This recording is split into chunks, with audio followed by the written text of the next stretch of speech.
Bonjour à tout le monde. Bonjour à tous ceux qui prennent plaisir à suivre mes différentes publications. Bonjour à toutes celles et à tous ceux qui ont un amour commun, la patrie. Je dirais bonjour à la diaspora. Bonjour à la Côte d'Ivoire. Bonjour à l'Afrique. Bonjour enfin à ces milliers de personnes qui me suivent, à ces milliers de personnes qui se sont abonnées sur mon compte Facebook, à ces centaines de milliers de personnes qui regardent mes vidéos à travers le monde. Bonjour à tous ceux qui, aujourd'hui, sans trop me demander, vont publier mes différentes publications, vidéos sur YouTube, c'est ça, ouais. Alors, bonjour à tout le monde, bonjour aux uns, bonjour aux autres. Je ne vais pas être assez long, je vais être très bref. Je vais d'abord voir le volume.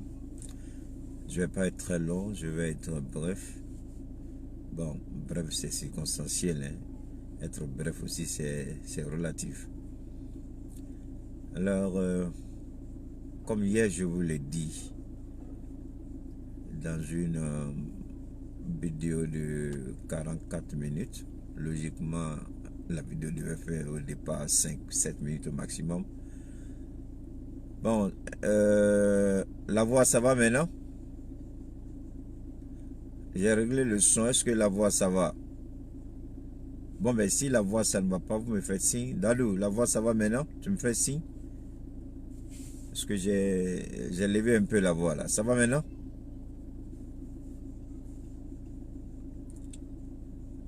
Alors, donc, comme je disais, j'espère que la voix marche un peu. C'est vrai, le volume était un peu bas. Je ne l'avais pas remarqué. Je crois que je viens de... Ok, merci. C'était un peu bas, je ne l'avais pas remarqué. Alors, ce que je veux dire, hier, j'ai eu le temps et l'opportunité d'échanger un peu avec vous concernant, si je peux me permettre, il s'agit de deux de nos artistes. Il y en a plusieurs, hein, mais deux de nos artistes. Le premier, c'est Alpha Blondy, qui est un chanteur de reggae de renommée internationale. Et le deuxième, c'est Guy Defay, qui est un comédien qui joue aussi bien sur les planches que dans certaines séries de télévision, dans des films. Il est aussi acteur de télévision, de cinéma, que de théâtre.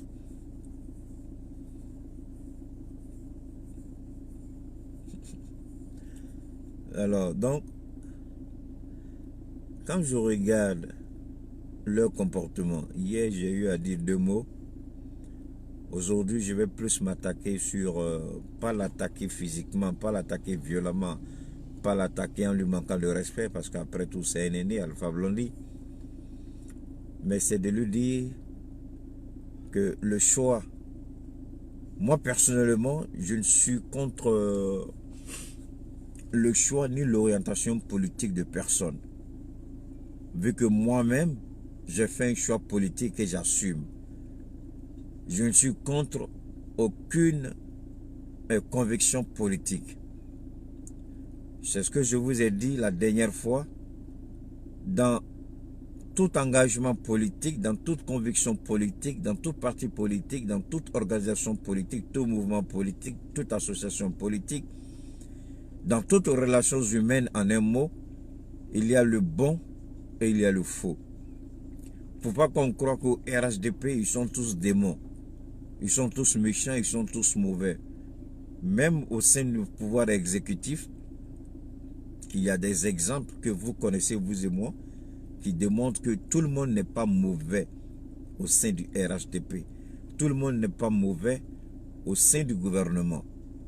Donc, c'est vrai que si on pèse un peu sur une balance, on se rend compte que le mauvais côté l'emporte sur le bon côté. Mais tout le monde n'est pas mauvais au RHDP. Comme tout le monde n'est pas bon forcément au sein de l'opposition. Au sein de l'opposition, il y a des gens qui sont mauvais comme il y a des gens qui sont bons. Donc, dans toutes les relations humaines, il ne faut pas qu'on oublie ça. On ne peut pas se focaliser seulement sur un ou deux personnes, sinon une ou deux personnes, et refuser d'être objectif. C'est-à-dire, à partir de ces deux personnes-là, centraliser le débat, faire un faux débat, cela n'est pas bon. Cela n'est pas bon. Parce que quoi qu'il en soit, ils sont tous ivoiriens au même titre que nous. Et juste de leurs droits au même titre que nous. Donc ce que moi je veux dire, c'est que même au sein du RHDP, bonjour à toi mon ami Soumaoro, Ibra, même nos frères qui sont en face de nous, comme je l'ai dit, ce n'est pas l'animosité entre nous. Ce ne sont pas nos ennemis, mais nos adversaires idéologiques. C'est un combat idéologique. Voilà pourquoi Soro Guillaume dit toujours, en me référant à ses propos, il dit qu'il lui va apporter une nouvelle façon de faire la politique en Côte d'Ivoire. Une nouvelle vision de la politique en Afrique. Bon, cela veut dire ce que cela veut dire. Seuls les petits esprits peuvent s'agiter et ne pas chercher à comprendre. On dit les tonneaux vides font trop de bruit. Quand vous mettez deux barriques, l'un à côté de l'autre, vous mettez l'eau dans une barrique et dans l'autre barrique, vous ne mettez rien. Frappez le vide et frappez celui ou celle qui est remplie d'eau. Vous allez vous rendre compte tout de suite que la barrique a fait beaucoup de bruit.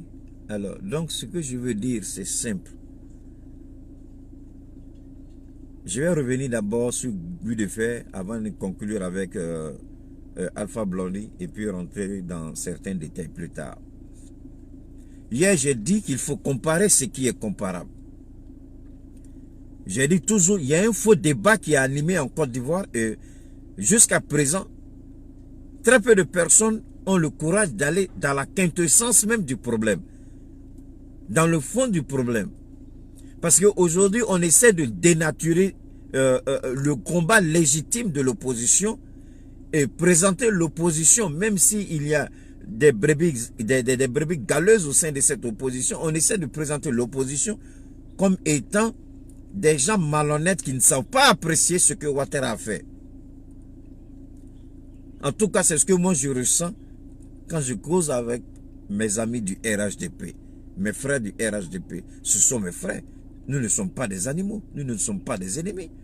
Je mange avec eux. Je vais au baptême de leurs enfants. Ils viennent à mes cérémonies. Mais en quoi est-ce que ceux qui sont RHDP, parce qu'ils sont RHDP aujourd'hui, ne doivent pas être mes parents? Mais ce sont les leaders là qui créent ce problème-là. C'est pourquoi j'interpelle toujours les Ivoiriens de faire beaucoup attention à qui ils mettent leur confiance. Ouattara est un exemple palpant, un exemple concret, un exemple édifiant, un exemple incontestable de la trahison, de l'hypocrisie, de la méchanceté, de la gourmandise et de l'hypocrisie sauvage. Alors, je vous ai dit, faites attention. Ça, c'est un premier point. Je dis que c'est un faux débat parce que il faut comparer ce qui est comparable. Ce qui est quantifiable, on ne peut pas comparer ce qui est quantifiable par le nombre et comparer ce qui n'est pas quantifiable. L'eau ne se mesure pas au kilogramme, mais l'eau se mesure au mètre cube. Le sable se mesure au kilogramme. Mais le sable et l'eau vivent en parfaite symbiose, en parfaite harmonie. On ne peut pas comptabiliser l'eau en termes de chiffres, mais on évolue l'eau en fonction du volume, du mètre carré, du centimètre carré, du millimètre carré. Je donne ici une leçon à tous ces politiciens comme activistes qui font la mauvaise comparaison. C'est pourquoi je vous ai toujours dit, je suis prêt à mener ce débat avec n'importe qui dans le monde. D'après Souri, je vais le framponner et le mettre KO. On ne peut pas mener ce débat avec moi. Parce que Dieu m'a fait la grâce d'une dotation exceptionnelle. L'observation. Cela ne fait pas de moi le plus intelligent parmi les humains. Loin de là. Je vous l'ai dit, à l'école, j'étais médiocre. Mais si les professeurs appréciaient une chose à moi, c'était ma faculté de réaction, de rapidité et d'observation. Et surtout, ma capacité d'adaptation. En classe de terminale, déjà, moi, je donnais des cours de philosophie. N'importe quel élève peut témoigner sur la quand j'étais à Toumoudi. Je donnais des cours de philosophie. Le professeur sort, il va à réunion, il dit qu'il faut donner le cours d'aujourd'hui. Si mes camarades de classe sont vivants, ils peuvent témoigner. Et s'ils sont connectés sur Facebook, je ne me vante pas. Je connais ce que je fais. Je maîtrise ce que je fais. Et je domine ce que je fais. Je ne m'en vante pas. J'en suis fier parce que c'est une grâce que Dieu ne fait pas à tout le monde. Quand je dis aux gens, vous faites un faux débat, c'est vrai. C'est un faux débat. Alors, comment vous allez comparer le soleil et la lune? Comment vous allez comparer le soleil et la pluie? Comment vous allez comparer l'eau et le feu? Comment vous allez comparer le sable et l'eau? Comparons les éléments de la même nature. Seul à ce prix-là, on est capable et on est certain d'obtenir les résultats qu'il faut. Comparons ce qui est comparable. Ne comparons pas ce qui n'est pas comparable. Évitons les faux débats. On ne peut pas comparer ce qui est mesurable et quantifiable au mètre cube à ce qui est mesurable et quantifiable au kilogramme. Quel résultat espérons-nous obtenir? On peut faire un rapport, mais on ne peut pas faire une comparaison. Parce que mettre un rapport et faire une comparaison, c'est encore deux choses différentes. C'est pourquoi je dis à Guy de Fer, tu es certainement bon sur les planches. Tu es certainement bon en acteur. Mais en politique, tu parles beaucoup, mais souvent tu dis des bêtises. Il faut te taire quand tu n'as rien à dire. Je dis, quiconque connaît la page de Guy de Fer, partagez ma vidéo là-dessus. Dites-lui que ce message est adressé à Guy de Fer. Il ne connaît rien, il n'a qu'à fermer sa bouche. Il ne connaît rien, il n'a qu'à se taire. Moi, je ne l'insulte pas comme les babos qui vont l'insulter, son père ou sa mère. Ça, c'est le dernier de mes soucis. Moi, je le combats sur le terrain. Moi, je le combats sur le terrain. Le terrain de la vérité. Le terrain de la justice. Le terrain de la compréhension. Le terrain politique, puisque c'est le domaine qu'il a choisi. Je dis à Guy de Fer, tu as dit que Ouattara a réalisé. Je vais faire un bref résumé de ce que j'ai dit hier. Ouattara a fait beaucoup de choses. La situation des policiers a été résolue. Je regarde Guy de Fer. Je dis c'est à ce niveau que s'arrête son intelligence, c'est à ce niveau que s'arrête sa comparaison. Abidjan est propre. La situation salariale a été améliorée. Il n'y a plus de raquettes sur les routes. Mais ce que Guy de Fer a oublié, ou ce que tous ceux qui disent aujourd'hui que Ouattara a travaillé, ce qu'ils ont oublié, et que le RHDP s'en réjouit, et que Ouattara lui-même, consciemment et consciencieusement s'en réjouit, c'est que le désordre et le cafouillage dans lequel Ouattara a pris le pouvoir, c'est lui, Ouattara, qui est à l'origine du désordre et du cafouillage qu'il prétend aujourd'hui arranger. Il y a une seule phrase qui permet de dire que Ouattara n'a rien fait en Côte d'Ivoire. C'est Ouattara qui a dit devant le monde et devant la nation ivoirienne, je vais rendre ce pays ingouvernable. Je vais rendre ce pays ingouvernable. Est-ce que le pays n'a pas été rendu ingouvernable? Quand un pays n'est pas gouverné, il peut être construit. Quand il n'y a pas la paix, on peut développer le pays. Quand le pays est en crise, on peut construire le pays. Quand le pays est coupé du monde extérieur, il n'y a pas d'aide. Il n'y a pas de possibilité d'emprunt. On peut régler toutes ces choses-là. Augmentation de salaire, régularisation de salaire, construction de ponts, construction de routes. Qui a dit je vais empêcher que tout cela soit réalisé? C'est Ouattara. Mais ne soyez pas malhonnête, Guy Defay. J'avais de l'estime pour toi, Guy Defay. J'avais de l'estime pour toi, Guy Defay. Mais tu es plus malhonnête que Ouattara lui-même. Tu es plus mauvais que Ouattara lui-même. Tu es contre la Côte d'Ivoire. Tu es contre les Ivoiriens. Tu es contre l'opposition. Tu es contre le bien-être social. Tu es contre la justice. Tu es contre tout ce qui peut être bon pour la Côte d'Ivoire. Guy Defay, tu es mauvais. Qui a dit je vais rendre ce pays un gouvernant? Vous comparez Ouattara à Gbagbo? Vous comparez Ouattara à Bédié? Qui a dit je vais rendre ce pays ingouvernable? Depuis qu'il a dit, le pays a été gouverné, le pays allait de chaos en chaos, de crise en crise.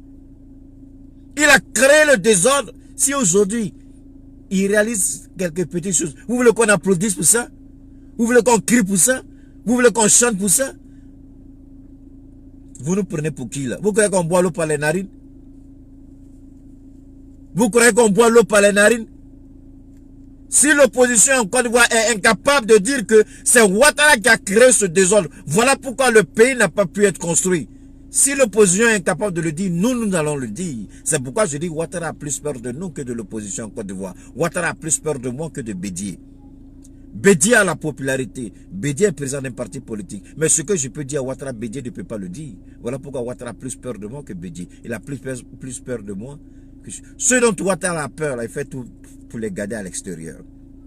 C'est-à-dire nous, Soro Guillaume, Gbagbo Laurent, Charles Blé Goudé. Et puis le ministre... Mais la vérité est là. Pourquoi vous voulez cacher la main avec le soleil?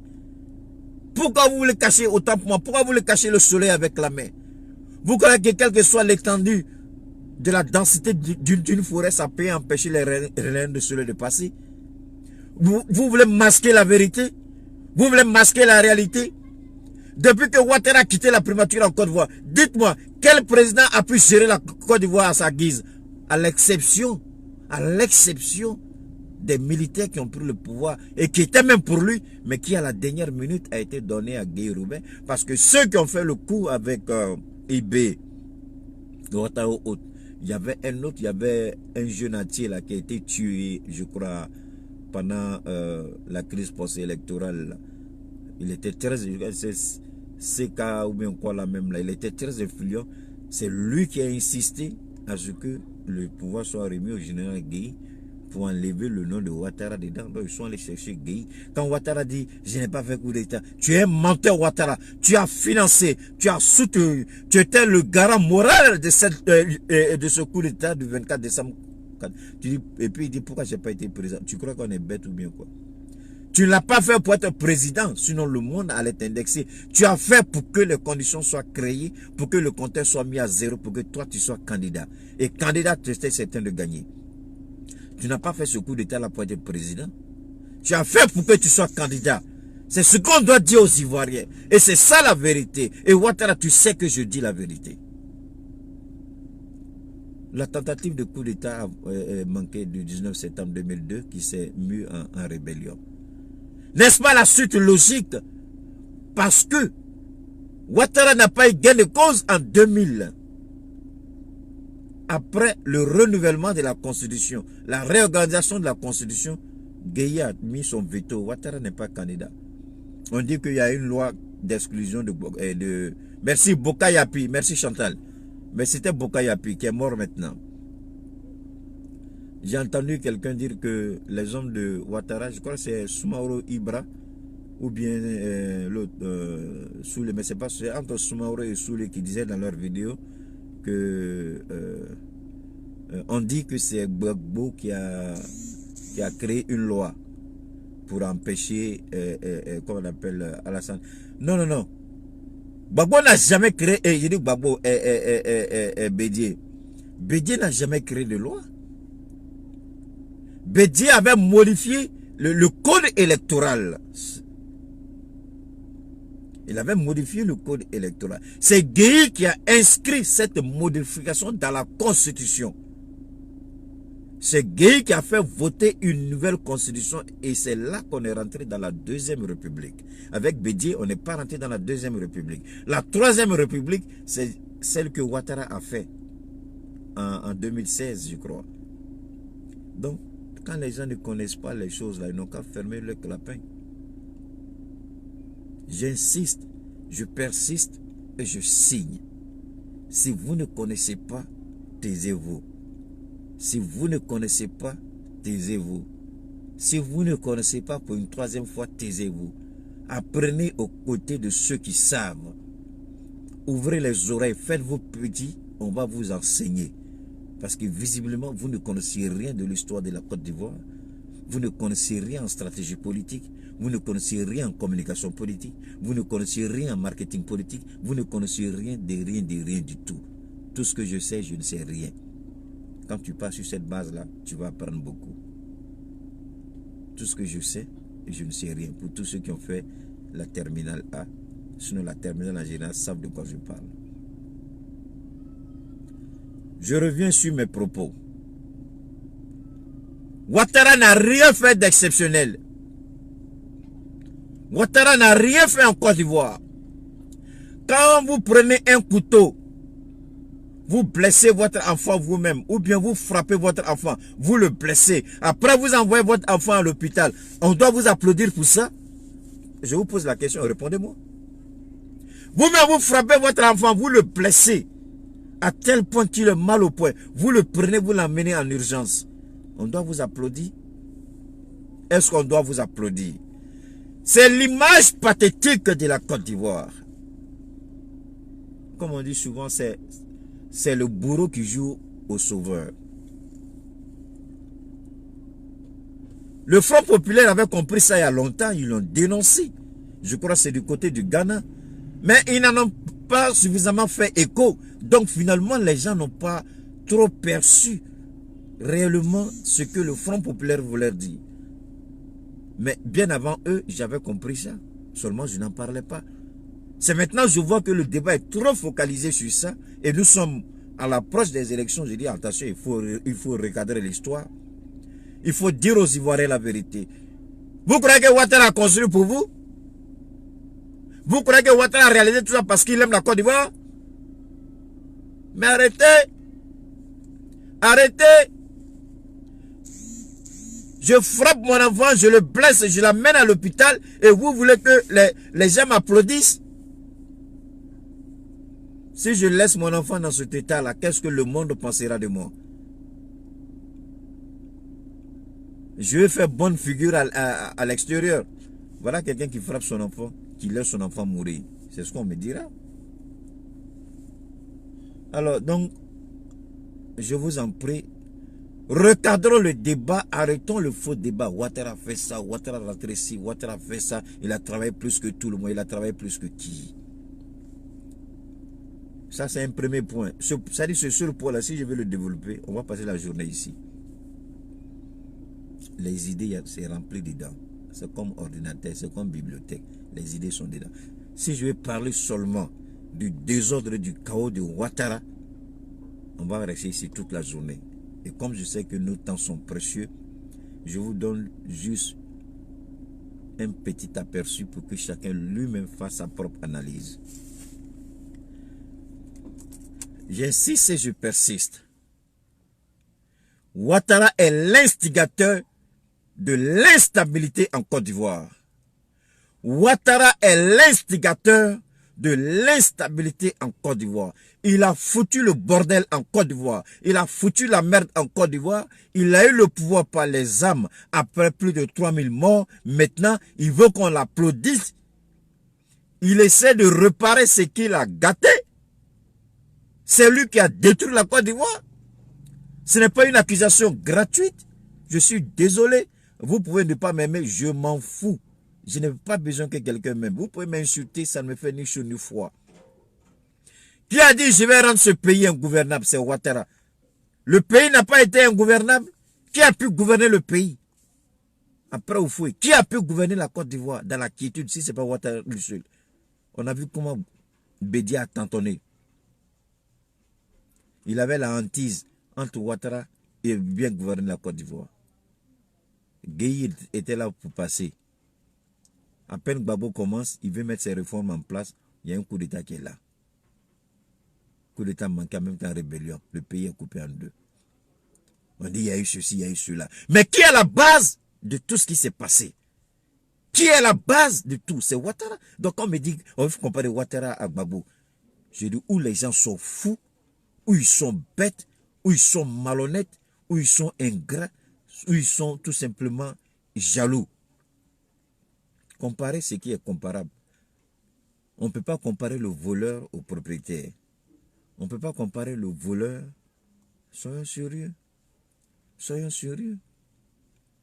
Vous-même là, vous tuez quelqu'un, après, vous organisez ces obstacles, on vous dit que vous avez fait une bonne chose. En quoi est-ce que vous avez fait une bonne chose? Alors, ça c'est juste pour vous permettre à vous, si j'ai menti, l'histoire est un fait. Et les faits sont têtus. Les faits sont là, allez fouiller. Rentrez dans Ouattara, rentrez dans les vidéos, rentrez dans les archives des journaux de l'époque, au Patriote, qui était un journal d'opposition. Tout est écrit, tout est mentionné, où Ouattara dit, je vais frapper ce régime, je vais rendre ce pays ingouvernable. C'est la suite logique, c'est la conséquence de ce qu'il a dit, de ce qui a été fait, et les résultats, on les connaît aujourd'hui. Donc, arrêtons de nous raconter des conneries, des bêtises, et sortons de ce débat inutile. Maintenant, ça c'était le premier volet. Maintenant qu'il a gâté, on dit qu'il a fait quelque chose. Revenons maintenant sur ce qu'il a fait. La politique, c'est deux grands axes dans le monde. Personne ne peut me contredire sur ça. Même les grands politologues ne peuvent pas. Eux-mêmes, ils sont d'accord sur ce point-là. Et c'est en fonction de ce qu'ils ont dit, de leurs réflexions, de leurs analyses que je parle. Parce que je me cultive beaucoup, je lis beaucoup. Je fais trop de recherches. Comme on dit souvent, je suis un rat d'Internet. Pas de bibliothèque, mais d'Internet. Parce que c'est plus facile que d'aller dans les bibliothèques. Alors, la politique, c'est deux grands axes. Mais dans les deux grands axes, il y a des sous-axes. C'est-à-dire qu'il y a des sous-niveaux, des sous-catégories. Hein? Les sous-catégories aussi sont subdivisées. Les subdivisions des sous-catégories sont eux aussi subdivisées, divisées jusqu'en bas. Alors, quels sont les deux grands axes de la politique? La recherche du développement, l'émergence, le développement et la maintenance du niveau du développement.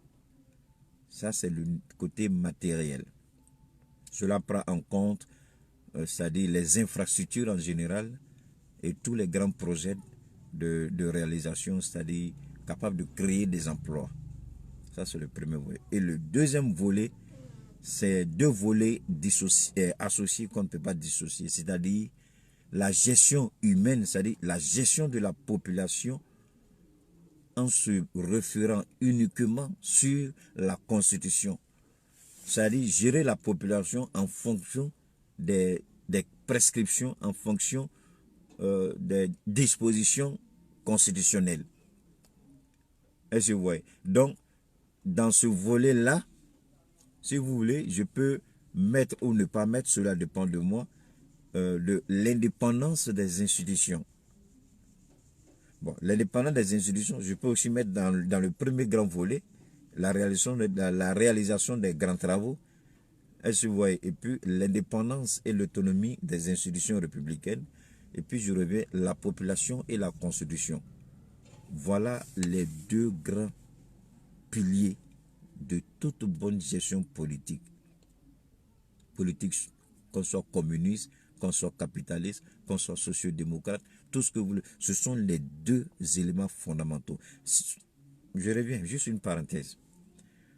Pourquoi aujourd'hui les démocrates sont en train de juger, sinon les Américains, les élus américains sont en train de juger aujourd'hui Donald Trump? Pourquoi? C'est exactement Trump même a fait, c'est-à-dire pour Trump, c'est moindre par rapport à ce que Ouattara a fait. Mais le Congrès qui est dominé par les démocrates a dit que Trump a empiété sur leur terrain. Trump a empiété sur la bonne marche du Congrès. Et ça, eux ne peuvent pas tolérer. La Constitution ne permet pas ça. Donc, ils en ont profité pour lancer une procédure de destitution contre Donald Trump. Et là, ça a commencé hier. Le Congrès a fini, c'est venu au niveau du Sénat. Le Sénat est en train de passer les auditions. Ça, c'est pour vous dire qu'aux États-Unis, ça, c'est la première fois. On me dira, on n'est pas aux États-Unis. Je m'en fous de ce qu'on croit. Deuxièmement, quand vous voulez gérer un projet, vous surendettez la Côte d'Ivoire.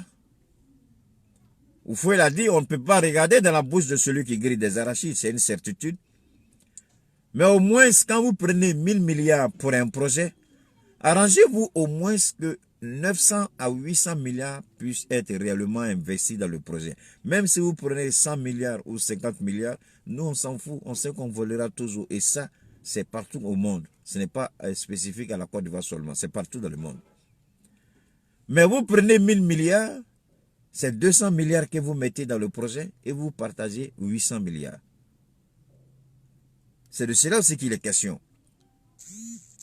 Si nous voulons être concrets, si nous voulons être vraiment rationalistes et pragmatiques, c'est des notions auxquelles nous devons beaucoup nous habituer. On dit que Gbagbo n'a rien fait.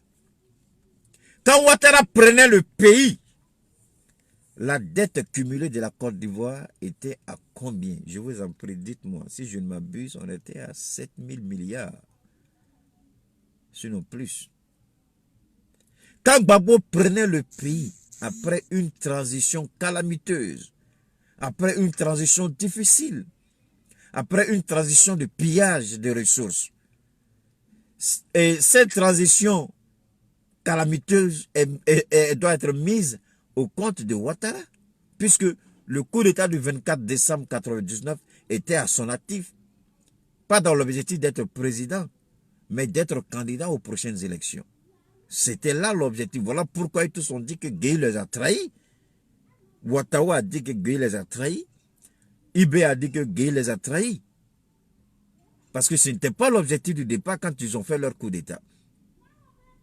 C'est-à-dire Ouattara, il est épinglé partout, mais comme il n'a pas honte, il se défend maladroitement. En se défendant, il s'accuse lui-même. Parce que tous ceux qui ont fait ces différents coups d'État, tous ceux qui ont créé le désordre en Côte d'Ivoire, tous ceux aujourd'hui qui se sont opposés contre, je sais pas moi, la bonne gouvernance en Côte d'Ivoire, sont tous aujourd'hui des officiers supérieurs de son armée. Aucun n'a été mis en examen. Aucun n'a été arrêté. Ils sont tous aujourd'hui, au contraire, très bien traités, bien nourris, bien logés, bien payés.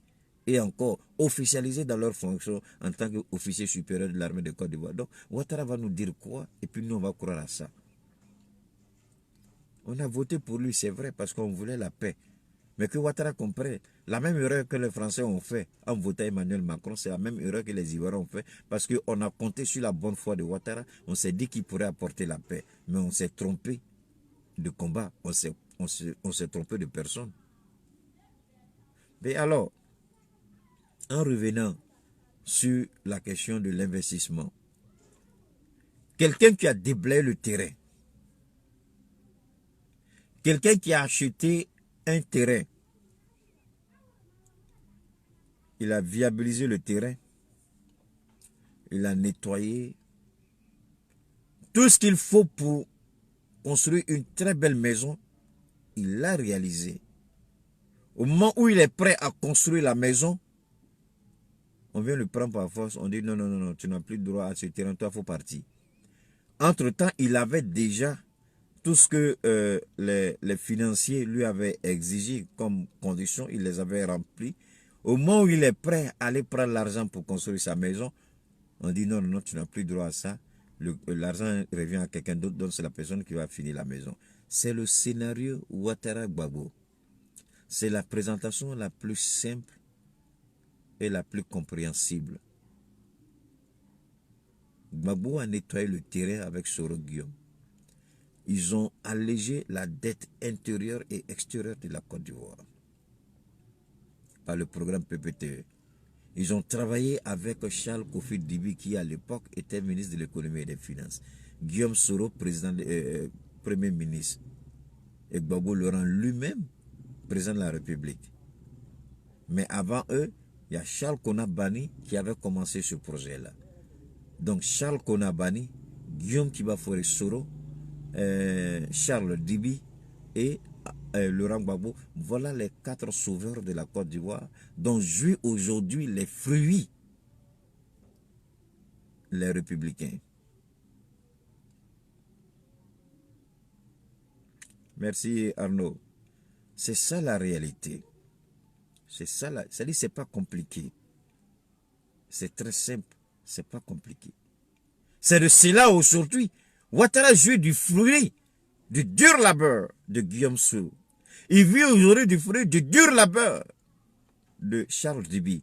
Ouattara vit aujourd'hui du fruit du dur labeur de Gbagbo Laurent. Ouattara savait que Gbagbo libre, il n'allait jamais pouvoir faire un deuxième mandat. Parce qu'il savait comment il allait gouverner le pays. Par le mensonge, la tyrannie, la violence, la dictature, l'oppression, l'injustice, l'instrumentalisation de la justice. Il savait comment il allait gouverner ce pays. Voilà pourquoi il a fait tout pour que Gbagbo soit maintenu à l'extérieur. J'ai lu quelque part encore qu'il est en train de faire tout avec la France pour ne pas que Gbagbo soit libéré. Parce qu'aujourd'hui, je crois que Bensouda a introduit une requête pour remettre en cause la décision du juge Morino. Je ne sais pas si cela va aboutir, mais quoi qu'il en soit, attendons de voir. Personne ne peut arrêter le cours de l'histoire, ça je peux vous le garantir. Ouattara peut faire tout ce qu'il veut, Dieu le regarde, Dieu rit, il dit mais regardez-moi celui-là. Est-ce qu'il sait de quoi je suis capable? Dieu te regarde et puis rit, il te laisse dépenser toutes tes énergies, tout ce que tu peux faire, et ensuite Dieu, par un petit mot, tout est réglé. C'est pourquoi je regarde au RHDP, je ris. Je dis, mais quelle est cette vanité, cette insouciance, cette inconscience de comprendre la logique des choses, surtout quand on est musulman. Je ne dis pas qu'il faut croiser les bras, aller se coucher, dormir, c'est pas ce que je dis. Mais je dis que quand on regarde son propre parcours politique, on n'a pas intérêt à mettre les bâtons dans les roues de quelqu'un. La même manière dont on a eu sa popularité, c'est le même procédé qu'on prend pour empêcher certaines personnes aujourd'hui. Je regarde ça, pour moi, c'est regrettable, c'est malhonnête, c'est ignoble, c'est inqualifiable, c'est décevant. Je ne sais pas. Donc voilà un peu. Alors, comparativement à cela, quand je dis qu'il faut comparer ce qui est comparable, je reviens encore sur mes termes.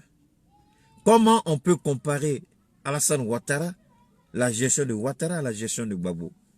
Pendant que Gbagbo payait la dette de la Côte d'Ivoire, Ouattara à son tour ne fait qu'emprunter pour endetter la Côte d'Ivoire. Pendant que l'autre, son temps de gouvernance, il a pris son temps pour payer la dette des Ivoiriens, pour alléger le fardeau des Ivoiriens, pour permettre à la Côte d'Ivoire d'avoir un lendemain meilleur. L'autre passe son temps à quoi faire? À endetter la Côte d'Ivoire, à remettre en cause l'avenir de nos enfants. C'est-à-dire, on ne sait pas ce que Ouattara est en train de faire aujourd'hui, mais je vous assure, quand Ouattara ne sera plus au pouvoir, dans 5-10 ans, vous allez vous rendre compte de tous les dégâts que Ouattara a causés à la Côte d'Ivoire. Aujourd'hui, on semble aveugle parce que peut-être on mange des miettes. C'est compréhensible, mais demain, on sera très surpris. Demain, on sera très surpris des résultats. Tout ce que Ouattara fait a un prix. Vous croyez que Ouattara va faire tout ça et puis partir, il n'y aura pas de compte à rendre, il n'y aura pas un prix à payer? Mais vous rêvez ou quoi? Qui a pu faire ça et puis partir sans en avoir payé le prix? Tu n'as pas payé le prix, tes enfants vont payer le prix. Je vais rappeler un fait rapide à Ouattara. La fille, on dit la femme africaine la plus riche de toute l'Afrique. C'est qui? C'est pas la fille de l'ancien président, comment on appelle ça? Oh, merde, ce pays-là m'échappe un peu. Le pays de Robert Mugabe, là. Donnez-moi le nom, s'il vous plaît. Le pays de Robert Mugabe. Non, pas Robert Mugabe. De Dos Santos, je crois. Oui, donnez-moi le nom de son pays. Sa fille, si vous suivez l'actualité en ce moment-là, son père était président dans un pays de l'Afrique du Sud, je crois. Un peu en bas là-bas vers l'Afrique du Sud. Son père était président et pendant qu'il était président, elle a monté des sociétés écrans. C'est-à-dire de la même manière que le clan Ouattara est en train de s'enrichir, c'est de cette même manière qu'ils ont fait. Et maintenant que son père n'est plus au pouvoir, hein, la vérité a commencé à sortir. Ils ont saisi tout ce qu'elle avait d'abord. C'est Ouganda ou bien je ne sais pas où, le Luanda ou... Bon, voilà, merci Angola, merci Moussa. Angola, la fille de l'ancien président angolais, aujourd'hui, elle est dans tous les problèmes du monde. Elle devait participer avant-hier à la rencontre des grands décideurs du monde à Davos, en Suisse. Elle n'a pas pu aller. Donc c'est pour dire au RHDP, ça allez vous fatiguer. Parce qu'il y a ce qu'on appelle Transparency. Cette agence-là, il suffit qu'on contacte Transparency pour s'intéresser à tout ce que vous faites en Côte d'Ivoire. Tout ce que vous faites en Côte d'Ivoire. On va retracer tout. Et ces gens-là, on ne sait pas comment ils font, mais ils ont des ramifications dans pratiquement toutes les institutions de ce monde. Les institutions financières, je veux dire. Il suffit que Transparency s'intéresse un peu au cas de Ouattara, de sa famille, de Dominique et de tous les gens du RHDP. Ça dit, moi je les regarde, je ris. Regardons aussi le fils du président équato-guinéen, Teodoro. Ils ont saisi tout ce qu'il avait en France et on l'a laminé. C'est vrai qu'il continue de voler dans son pays, mais c'est pour dire aux gens de Ouattara. Ça dit, l'argent que vous volez là, vous n'allez pas pouvoir manger vous n'allez pas pouvoir voir ça quelque part. Parce qu'à un moment donné, nous on va demander à Transparency de s'intéresser à vous. Donc si vous êtes intelligent là, quittez le pouvoir dans l'honneur. Au moins, ça veut, nous, quand c'est comme ça là, on va plus, même si un Transparency veut sortir, on dit non, on va gérer et puis on va se taire sur certaines choses. Mais si vous poussez les gens, les institutions vont commencer à s'intéresser à vous. Si vous poussez les gens, les institutions vont commencer à vous suivre. Si vous brimez trop, si vous instrumentalisez trop, les institutions étrangères vont commencer à trop s'intéresser à votre gestion. S'ils font ça, c'est parce qu'ils veulent cacher quelque chose. Et s'ils veulent cacher quelque chose, on doit le savoir. Et c'est dans ça, vous allez voir tout de suite, c'est Angola Leaks, non? Ce sera maintenant Ivoire Leaks. Wikileaks va commencer à divulguer plein de choses. Parce qu'ils ont accès à tous les réseaux. Donc, je regarde ces gens-là, je dis, mais attends, ils sont bêtes, je dis d'accord. Mais pourquoi ils ne peuvent pas prendre des conseillers compétents? Pourquoi ils ne peuvent pas prendre des gens c'est-à-dire pour leur dire politiquement, l'acte que vous posez, c'est pas bon. Parce que ce que Ouattara est en train de faire, il est en train de mettre les projecteurs du monde sur lui. Et en mettant tous les projecteurs sur lui, il fait appel en même temps à certaines institutions, comme on appelle, onusiennes, par exemple, telles que le respect des droits de l'homme, telles que le respect de la démocratie, telles que la bonne gouvernance. Et ces gens-là vont commencer à s'intéresser à la Côte d'Ivoire et vous allez voir tout ce que des noms vont commencer à sortir, des dossiers vont commencer à s'ouvrir un peu partout en Europe. Ils ne pourront plus aller en Europe, ils seront obligés de rester en Côte d'Ivoire. Ils vont perdre le pouvoir, on va les prendre. L'argent qu'ils n'ont jamais gagné, qu'ils ont volé, on va récupérer, c'est fini. C'est-à-dire qu'ils ne font pas une lecture aussi simple, ils ne raisonnent pas de façon simple. Ils sont en train de s'engouffrer dans une suite, c'est-à-dire que dans une histoire sans issue. Ils prennent un chemin et ils foncent droit sur le mur. Je me pose la question, ils sont bêtes ou bien ils sont suicidaires? Ils sont bêtes ou bien ils sont suicidaires? C'est la question que je me pose. Parce que quand on réfléchit, on ne peut pas faire ce qu'ils font. En tout cas, l'état actuel d'aujourd'hui, là, ce n'est pas les années 60. Parce que Ouattara vit encore dans autant pour moi, dans la nostalgie des années 60-70. C'est pourquoi la dernière fois, je vous ai dit dans ma vidéo que je demande à Bédier de se retirer. Nous ne sommes plus en 60 ou en 70, encore moins en 80. Mais nous sommes en 2020. Dans 2020, les choses ne sont plus comme il y a 10 ans, il y a 20 ans, il y a 30 ans. Alors, s'ils n'ont pas compris cela au RHDP, qu'ils continuent de vivre dans l'ombre d'Oufoué. Oufoué, c'était les années 60-70, enfin, avant l'indépendance, jusqu'à 80-90, c'est fini. La période d'Oufoué s'est éteinte même en 89. En réalité, même, Oufoué, 80, après l'élection de 85, Oufoué a commencé, sa flamme a commencé à baisser. La flamme d'Oufoué a commencé à baisser après les élections de 85. Ouattara vit encore dans ce mythe-là. Ouattara ne sait pas que nous sommes dans une nouvelle réalité. Moi, je les regarde, je ris, en même temps, je m'amuse parce que je vois qu'on a affaire à des novices, à des incompétents, à des irrationnels, et en même temps, on a affaire à des voleurs, à des corrompus, à des tricheurs, à des malfaiteurs.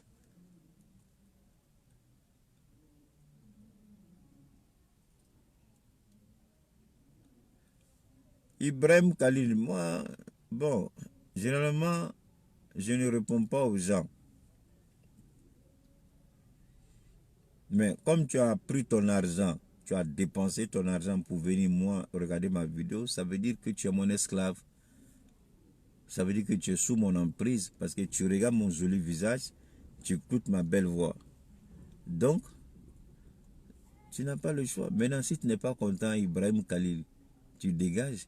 Nous, on parle. C'est ce que Ouattara a fait pour avoir le pouvoir. Tu vois, c'est pour les deux RHDP, ils sont bêtes. C'est ce que Ouattara a fait. Il a parlé, il a dénigré, il a insulté, il a menacé. Et c'est ce qui a permis à Ouattara d'être au pouvoir. Donc c'est ce que nous aussi on va faire. Et puis celui qui doit venir au pouvoir, là, va venir au pouvoir. Ce que Ouattara a fait là, nous on fait mieux que lui. Parce que nous aujourd'hui on a Internet. Nous aujourd'hui avec le téléphone, on s'assoit quelque part, on fait vidéo, on met le monde entier, regarde. On parle de Ouattara. Donc maintenant, tout ce que je dis là, tu vois que tu es le seul en train de dire ces bêtises là, ça veut dire que tu es nuisible pour toi-même, tu es nuisible pour la Côte d'Ivoire et tu es nuisible pour ceux qui sont là. Parce que depuis là, tout ce que je dis, ce n'est que la vérité issue des faits. Je ne suis en train de rien inventer. Ouattara est là, oui, il est là parce qu'on l'a voté. Mais il est là pour combien de temps? Le temps de Dieu n'est pas le temps de l'homme. L'homme propose, Dieu dispose. Donc, vous pouvez rêver comme vous voulez, continuer à dormir dans vos lauriers, mais la fin de votre pouvoir va vous surprendre. Comment votre pouvoir va finir là, ça va vous surprendre. On ne peut pas indéfiniment martyriser un peuple et croire que tout est fini. Alors, je vais continuer avec ce que je disais. Donc, voilà, comparons ce qui est comparable. Donc, désormais, que l'opposition et les autres, ça dit qu'on ne tombe pas dans ce petit jeu de comparaison. Parce que souvent, les gens semblent complexés quand les gens viennent avec ce débat-là. Mais pour moi, c'est un faux débat. Avant de dire que Ouattara a construit, quelle est l'origine, la mauvaise gestion de Gbagbo Laurent? D'où est venue cette mauvaise gestion? De deux faits. La menace de Ouattara, je vais la Côte d'Ivoire ingouvernable, et de la tentative de coup d'État qui est devenue une rébellion. Ça, ce sont les deux causes logiques qui expliquent la situation de la Côte d'Ivoire quand Ouattara a forcé le pouvoir en 2010. Donc, quelqu'un qui prend le pouvoir dans de telles conditions, un pays réunifié, avec le soutien des bailleurs de fonds internationaux, avec le soutien des grandes banques, un pays qui, grâce à Laurent Gbagbo, pouvait s'endetter sur les marchés publics, un pays qui, grâce à Laurent Gbagbo et Soro Guillaume, peut avoir désormais des prêts et des crédits.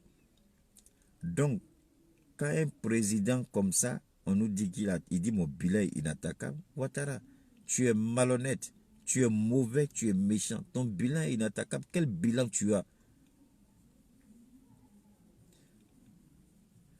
Ouattara, quel bilan tu as? Pour parler de bilan, il faut partir d'un fait, il faut partir d'un objectif. Ton bilan, il n'est pas... Ouattara, tu es un économiste, je ne suis pas économiste, mais j'ai étudié un peu. Pour parler de bilan inattaquable en économie, ça veut dire que vous êtes parti d'un constat. Vous êtes parti avec un objectif. Quel est l'objectif politique de Ouattara? Et quand il dit j'atteins mon bilan inattaquable. Ouattara, c'est vous qui avez déstabilisé la Côte d'Ivoire. C'est à cause de vous qu'il y a eu la deuxième... Les gens me parlent toujours que le 24 décembre 1992, que c'est le premier coup d'État. Ce n'est pas le premier coup d'État. Hein. Je vous le dis, mais vous n'écoutez pas. Le premier coup d'État, c'était en novembre 1993. première tentative de coup d'État en Côte d'Ivoire, c'était en novembre 93, juste avant la mort d'Oufoué. Et l'armée était partante, l'armée était Ouattara. C'est la gendarmerie ce jour-là qui a sauvé la Côte d'Ivoire. Je vous parle, mais vous n'écoutez pas, on dit toujours premier. Non, non, non. Le 24 décembre 99, c'est le deuxième coup d'État réussi. Il y a eu au total 3 tentatives de coup d'État en Côte d'Ivoire. Il y a eu 3 tentatives de coup d'État en Côte d'Ivoire. J'ai dit bien 3 tentatives de coup d'État. Et l'histoire est de mon côté. L'histoire renforce ce que je dis. L'histoire établit la vérité que je dis. En novembre 93, Ouattara a tenté de changer l'ordre constitutionnel en remettant en cause la légitimité de la Constitution qui faisait du président de l'Assemblée nationale le défunt constitutionnel. Ça, c'est la première tentative de coup d'État. Si vous ne connaissez pas la définition de coup d'État, allez-y prendre votre dictionnaire et puis lisez. Deuxième tentative de coup d'État qui a été le coup d'État réussi, c'était en novembre 99. Troisième tentative de coup d'État qui s'est transformée en rébellion. En fait, Ouattara a tenté 3 coups d'État. Il y a un seul qui a réussi. Et le troisième, c'est devenu une rébellion.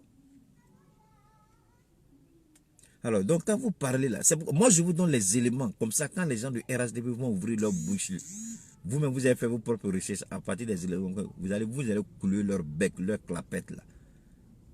Eux ne peuvent pas nous parler de Ouattara réalisé. Un président qui, opposant, a tenté de renverser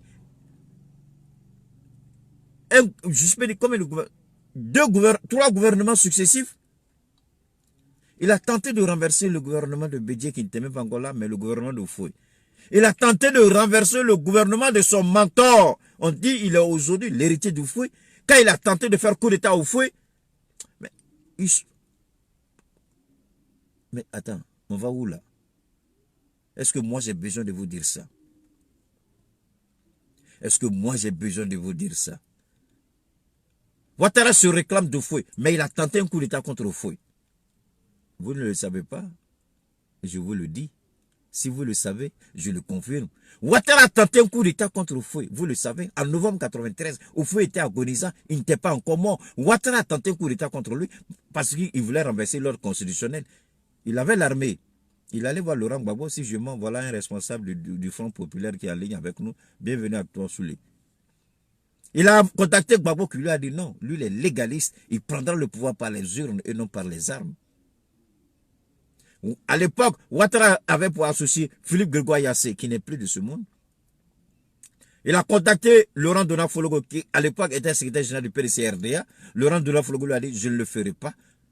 Il voulait le soutien moral et politique du PDC-RDA pour mettre en exécution son plan funeste machiavélique. Le PDC a dit non. Voilà pourquoi il veut décapiter le PDC aujourd'hui.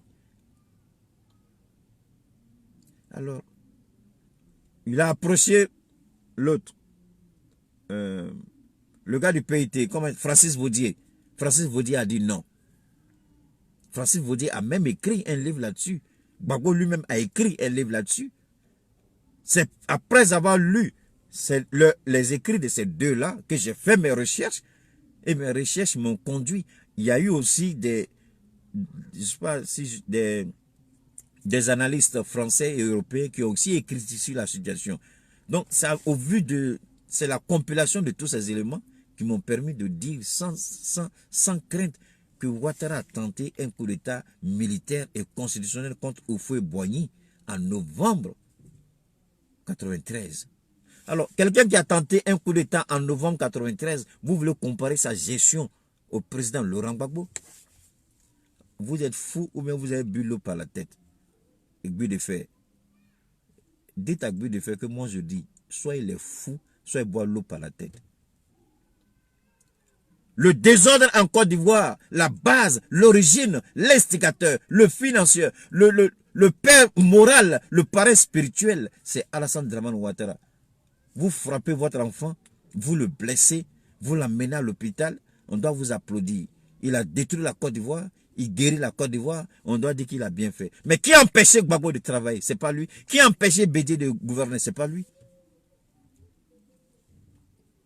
Bilan inattaquable. Moi, je ne me vante pas. Et Dieu seul est mon témoin. Il n'y a pas un cadre supérieur au RHDP, à commencer par le président jusqu'au balayeur de la rue Le Pic. Il n'y a pas un seul, je vous le jure sur tout ce qui m'est cher au monde. Il n'y a pas un seul. S'ils veulent un débat franc, un débat honnête, un débat sincère, il n'y a pas un seul qui peut tenir devant moi pendant 30 minutes. Je dis 30 minutes parce que je respecte leur intelligence. Ce ne peut pas rester devant moi pendant 5 minutes. Pas des injures.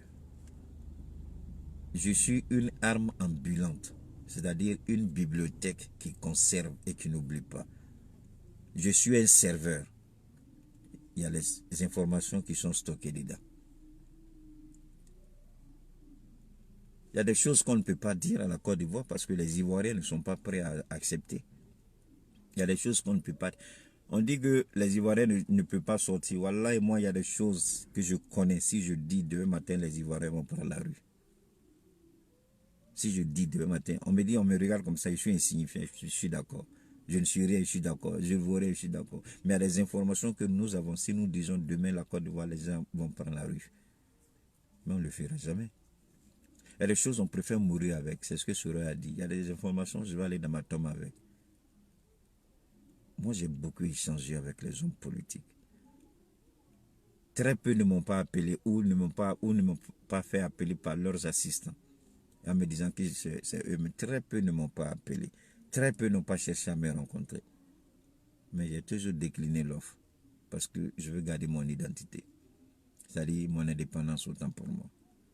Mais entre-temps, quand on dit que Gbagbo n'a rien fait, quand on dit que Bédié n'a rien fait, quand on dit que Ouattara travaille plus qu'il faut, c'est une insulte à l'intelligence des Ivoiriens, sans exception. Pour avoir bien fait, il faut partir. Je vais vous donner un autre exemple simple.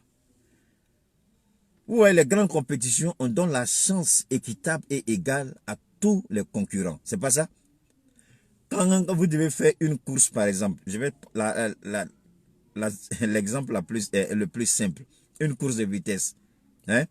Une course de faux de vitesse, peu importe ce que c'est. Mais il y a une ligne blanche qui est tracée. Tout le monde part en même temps. C'est pas ça? Tout le monde part en même temps. C'est pas ça? Alors, quand vous regardez le départ politique, le départ de la gestion de Gbagbo, de la Côte d'Ivoire, et le départ de la gestion de Ouattara, c'est équitable, c'est comparable. Vous voulez la comparaison? Je suis d'accord. Allons étape par étape. Nous allons étape par étape. Et puis, c'est en fonction de ces étapes-là, parce que la gestion implique beaucoup d'étapes. Comme je vous l'ai dit, deux grandes notions. Le financement des projets, des grands projets, le respect des institutions républicaines. On a vu dans ce premier volet-là, si Gbagbo n'a pas pu, les raisons sont connues. Nous savons tous pourquoi Gbagbo n'a pas pu financer certaines choses. Parce que le régime d'Abidjan, bon, je dis le régime d'Abidjan, mais je veux tout simplement dire le président Ouattara, avant qu'il ne soit président, l'opposant Ouattara avait juré de rendre la Côte d'Ivoire ingouvernable. N'oublions jamais ça. N'oublions jamais ça. Il avait juré de rendre la Côte d'Ivoire ingouvernable. Et cela a eu pour conséquence tous les soubresauts qu'on a connus, toutes les crises qu'on a connues. Ça, c'est un. Donc, celui qui a dit je vais détruire un pays et qui l'a détruit, parce qu'il a construit un ou deux ponts, parce qu'il a refait une ou deux institutions, parce qu'il a construit une université, on doit l'applaudir et dire qu'il a fait mieux que les autres. But de fait, tu es mauvais, tu es méchant, tu es inculte, tu es ignorant et tu nages encore dans la médiocrité. Tu n'es pas un politicien, éloigne-toi de la politique et laisse ceux qui veulent faire la politique faire la politique. Je ne t'empêche pas de parler, non. La liberté d'expression est sacrée chez moi. Mais je dis, si tu es en déphasage avec cette vérité-là, c'est de mon devoir et de mon droit de te ramener à l'ordre et de dire ce que tu as dit est faux. Et puis de faire, tu as dit tout faux. Rien de ce que tu as dit n'est vrai. Moi, aujourd'hui, je ne vais jamais comparer la gestion politique de Laurent Gbagbo à celle d'Alassane Dramane Ouattara parce que les conditions de gouvernance ne sont pas les mêmes. Les conditions de gestion ne sont pas les mêmes. Nous savons ce que Ouattara a fait. Nous savons ce que Ouattara a dit et nous savons ce que la Côte d'Ivoire traversait pendant la gestion de l'État par Laurent Gbagbo. Et nous savons aujourd'hui, celui qui a passé 8 ans à payer la dette de la Côte d'Ivoire, un autre a passé 10 ans à surendetter la Côte d'Ivoire. C'est ça la réalité que les Ivoiriens doivent savoir. Et c'est ça, moi, à mes yeux, le plus important. Alors, maintenant, revenons. Ça, c'était le côté réalisation de projet. Je vais être bref parce qu'on a pris un peu trop de temps. Revenons maintenant sur l'indépendance des institutions. Depuis quand dans une république digne de ce nom, un élu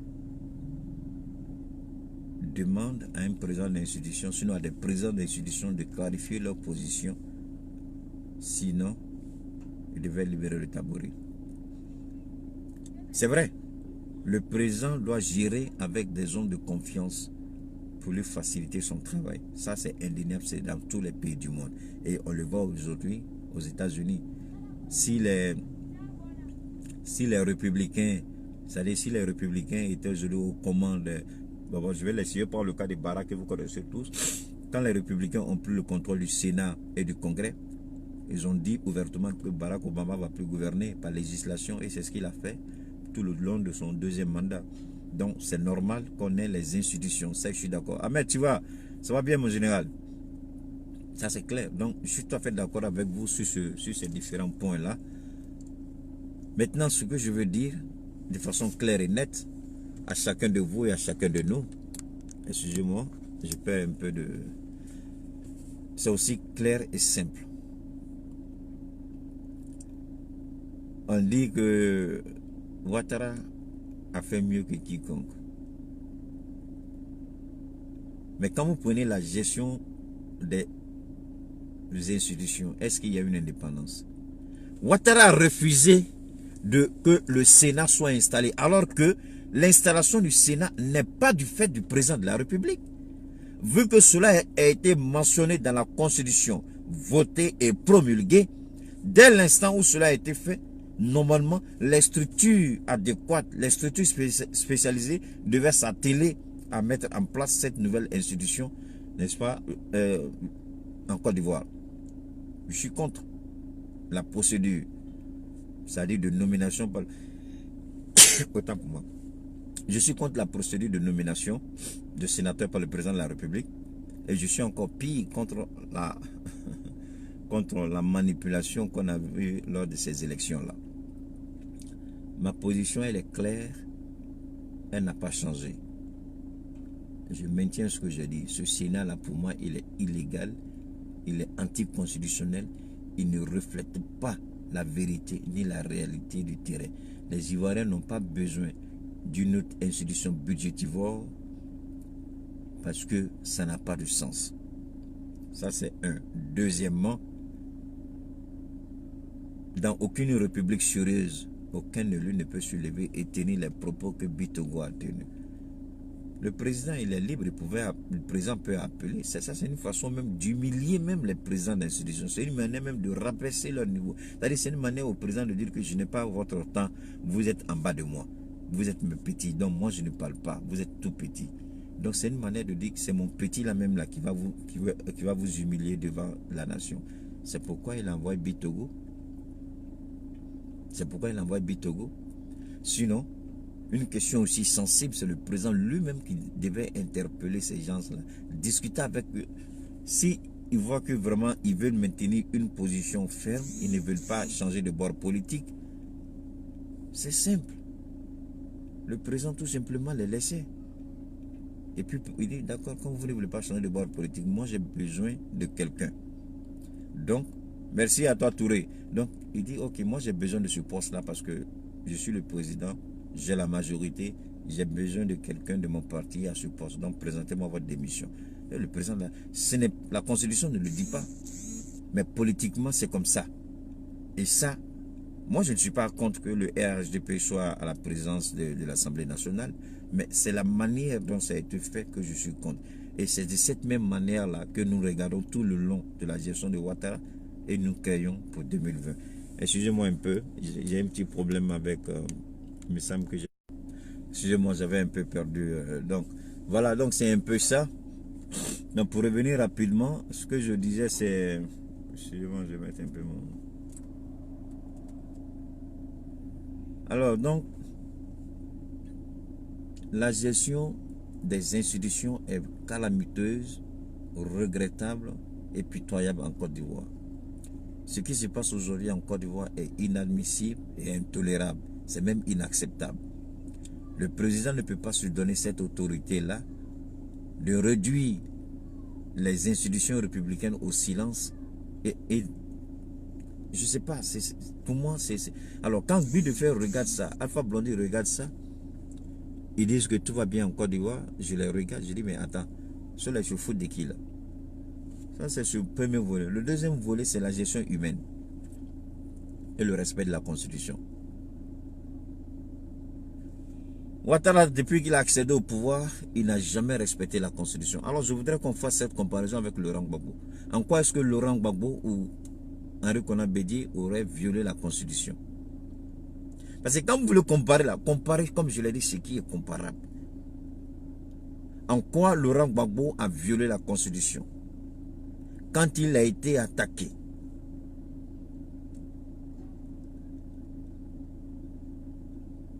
Alors, moi, je suis étonné, je suis dépassé, je suis ébahi. En quoi Bédié a violé la Constitution en Côte d'Ivoire? Mais Ouattara, à combien de reprises il a violé la Constitution dans ce pays depuis qu'il est au pouvoir? À combien de reprises? La plus flagrante, la plus récente, c'est l'arrestation des députés. Et je viens d'apprendre avec stupéfaction que... Excusez-moi, je vais essayer de régler un peu. Et je viens d'apprendre avec un petit pincement au cœur, je crois, excusez-moi encore. Je viens d'apprendre avec un petit pincement au cœur que l'immunité diplomatique et parlementaire des députés a été levée. J'ai vu, je crois, Yasmine Ouyen s'est prononcé là-dessus. Alors, vous voyez là où va la Côte d'Ivoire? Vous voyez le danger qui menace ce pays? Vous voyez ce qui menace? Alors, quand Alpha Blondy voit ça, il dit rien.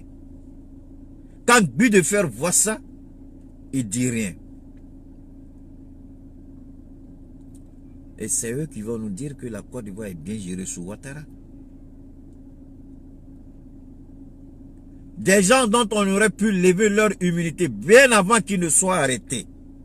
Ensuite, la procédure. Mais on les arrête et puis ensuite, on lève, quelques semaines plus tard, on lève leur immunité parlementaire.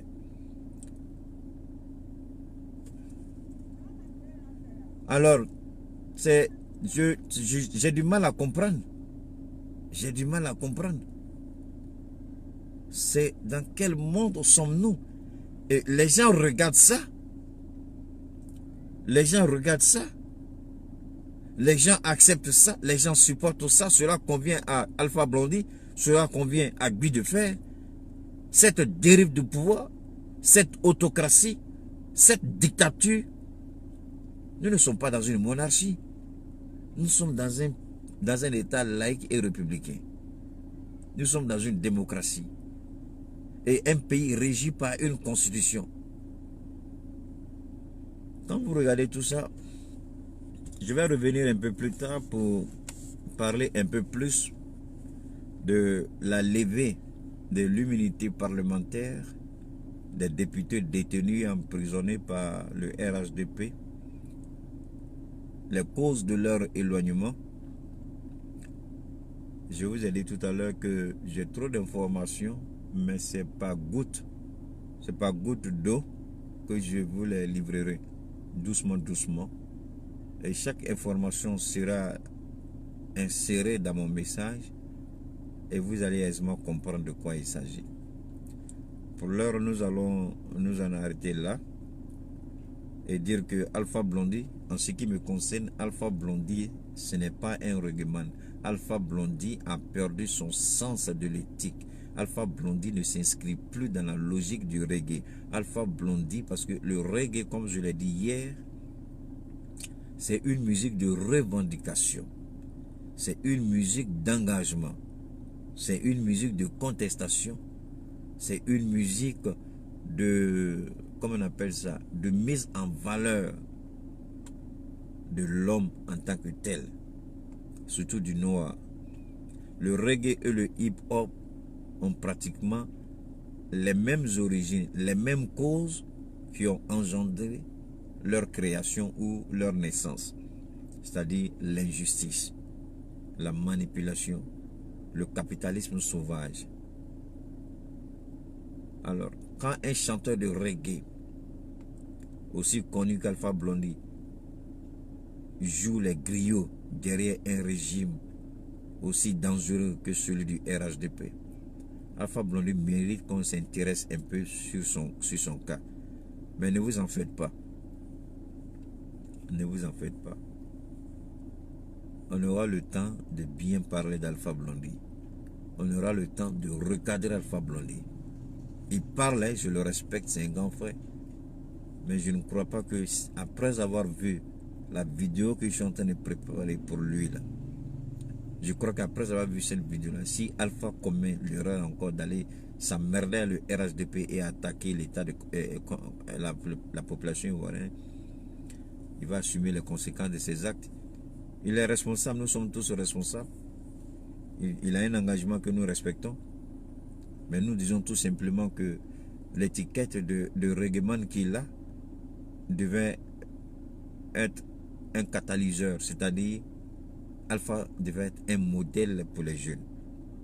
Mais s'il se laisse acheter la conscience, s'il vend sa conscience, je ne sais pas pour combien de millions, quel argent il n'a pas eu dans ce monde-là, quelle gloire il n'a pas eu, quel honneur il n'a pas eu.